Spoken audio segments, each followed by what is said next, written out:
పాకిస్తాన్ సరిహద్దుల్లో భారత్ సైనిక చర్యపై దేశవ్యాప్తంగా మద్దతు లభిస్తోంది. ఉగ్రవాదులను మట్టుబెట్టిన సైనికులకు మద్దతుగా ఊరూరా ర్యాలీలు, ప్రదర్శనలతో విద్యార్థులు, నేతలు సంఘీభావం తెలుపుతున్నారు.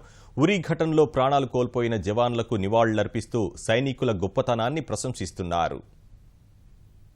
పాక్ ఆక్రమిత కశ్మీర్లో భారత సైన్యం మెరుపు దాడులకు మద్దతుగా కడప జిల్లా పోరుమామిళ్లలో వెంగమాంబ పాఠశాల విద్యార్థులు భారీ ర్యాలీ నిర్వహించారు. 70 మీటర్ల జాతీయ జెండాతో అంబేద్కర్ విగ్రహం నుంచి ఆర్టీసీ బస్టాండ్ వరకు ర్యాలీ చేసి మానవహారం చేపట్టారు. విద్యార్థులతో పాటు స్థానికులు ర్యాలీలో పాల్గొని ఉరీ ఘటనలో ప్రాణాలు కోల్పోయిన వీర జవాన్లకు నివాళులర్పించారు.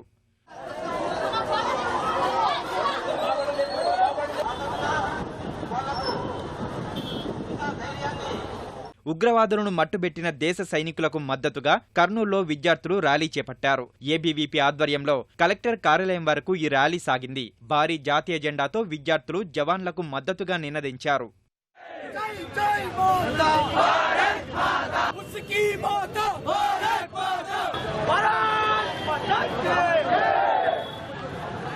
పీఓకేలో ఉగ్రస్థావరాలపై భారత సైన్యం ప్రతీకార దాడులకు మద్దతుగా ఒంగోలులో ఏబీవీపీ ఆధ్వర్యంలో విద్యార్థులు ర్యాలీ నిర్వహించారు. భారత్ మాతాకు జై అంటూ నినదించిన విద్యార్థులు సైనికులను అభినందించారు.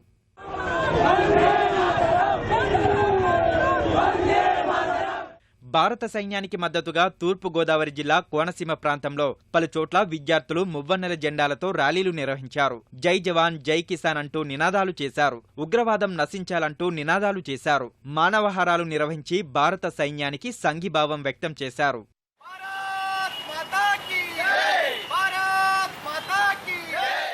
ఉరీ ఉగ్రఘటనలో మరణించిన వీర జవాన్లకు కృష్ణానదిలో తర్పణాలు వదిలారు. దుర్గగుడి వేద పండితుల ఆధ్వర్యంలో విజయవాడలో ఈ కార్యక్రమం జరిగింది.